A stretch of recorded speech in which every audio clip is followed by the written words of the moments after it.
सलाम, नमस्ते, सत श्री अकाल दोस्तों। तो आज हम आपको जिस जगह लेकर आए हैं ये कर्नल बेली की कारागृह के नाम से जाना जाता है या कर्नल बेली की कालकोठरी के नाम से भी कहा जाता है।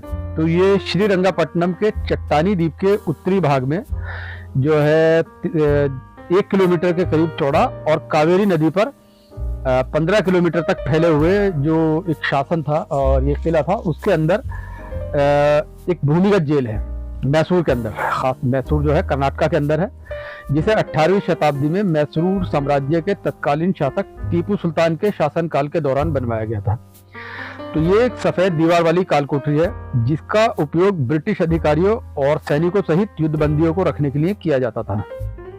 यह किले की दीवार के उत्तरी और उत्तर पूर्वी हिस्से में है, जो मैसूर साम्राज्य की राजधानी श्रीरंगापट्टनम को घेरे हुए है और श्रीरंगापट्टनम मंदिर के उत्तरी किनारे पर है।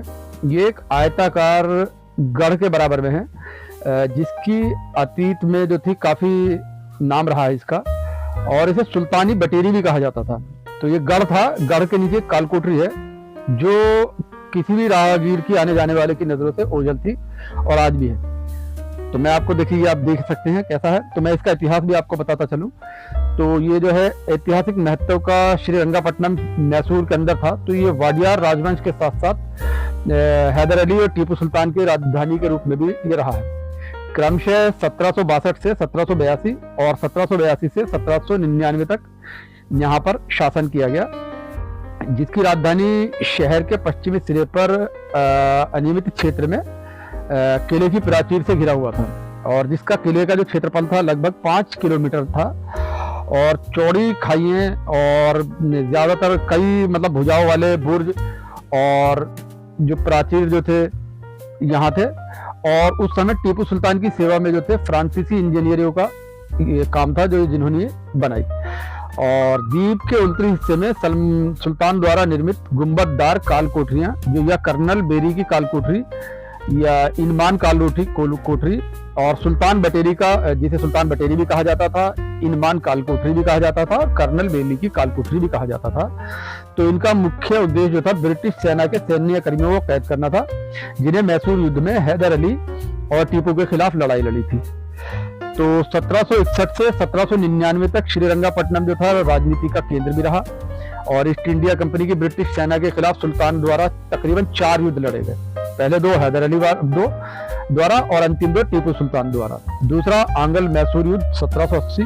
इससे पहले टीपू ने 1774 और 1778 और 1780 से 1784 के बीच अपने पिता के लिए भी लड़ाई लड़ी और मराठों से वे सारा क्षेत्र वापस पाने में मदद ली जो पिछले युद्धों में वो हार गया था। तो सुल्तान की सेना में 10,000 सैनिक और बहुत सारी उनके पास बंदूकें और विरोधी ब्रिटिश सेना का नेतृत्व कर्नल बेली ने किया था।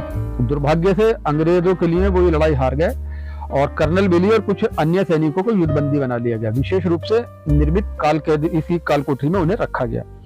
तो शुरू में कर्नल बेली को कुछ अधिकारियों के साथ मैसूर राजाओं के ध्वस्त महलों के सामने परेड मैदान में जहां मुर्गियां पाली जाती थी उसके बराबर में ही एक विश्राम गृह था जिसे अपने रखा जाता था और उसके बाद में फिर उन्हें इस जेल में रखा गया और जंजीरों से बांध दिया गया। और तो ये जो एक अजीब सा आपको भूमिगत कालकोठरी है, ये बटेरी ईंट के नीचे ईंट और चूने की चुनाई से बनाया गया है और वैसे देखा जाए तो वास्तुकला की दृष्टि से भी ये महत्वपूर्ण है। और इसी में मेहराबों की मतलब एक श्रृंखला है जो यहाँ पर रोशनी रखती है। तो इन मेहराबों का एक विशेष पहलू ये रहा कि ये मस्जिद के या मकबरे की तरह से दिखाई देता है और किनारे पर ये आकार में, जैसे कि आपने देखा, ये बल्बनुमा है और इसकी छत के साथ मिला हुआ है जिसे कैदी को अपनी पूरी ऊंचाई पर खड़े होने की सुविधा रहती थी। कालकोठरी का जो लंबाई अगर कहा जाए तो 30.5 मीटर यानी कि तकरीबन 100 फुट और 12.2 मीटर यानी कि तकरीबन 40 फुट चौड़ाई और 100 फुट लंबाई। और ये किले की दीवारों से भी सटा हुआ था। तो इसके जो साथ एक ऊंचा मंच है जिस पर कैदियों को बांधने के लिए हुक भी लगे हुए थे जो आपको दिखाए। और ये देखिए, और कालकोठरी की छत भी बहुत मजबूत थी। तो 1799 में टीपू सुल्तान द्वारा लड़ी गई आखिरी लड़ाई में ब्रिटिश सेना ने श्रीरंगापट्टनम पर बमबारी की थी। तो एक बड़ी तोप ने छत में छेद कर दिया था जिससे एक बड़ा छेद हो गया है, जिसे आज भी देखा जा सकता है। और ये तोप एक रखी हुई है, आपने देखा होगा, वो भी चालू है। तो कहा जाता है कि कैदियों को काल कोठरी से के पत्थर के स्लैब से फिक्सर से बांध दिया जाता था और गर्दन तक पानी में डुबोया जाता था, जो पानी इस नदी से, ये सामने जो आपको दिख रही है, यहाँ से आता था। बहरहाल 13 नवंबर 1782 को लंबी बीमारी के बाद ही कर्नल बेली ने इस काल कोठरी में मृत्यु हो गई। उसके बाद इसी काल कोठरी का नाम उनके नाम पर रखा गया। मृत्यु के बाद उनके भतीजे लीड द्वारा उनकी याद में 1816 में लाल बाग के पास एक शिलालेख लगवाया और बनवाया गया।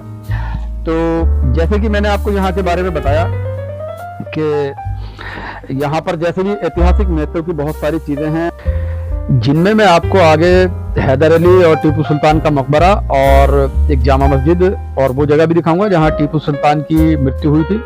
ये भी मैसूर में ही है और ये मैसूर कर्नाटका में स्थित है।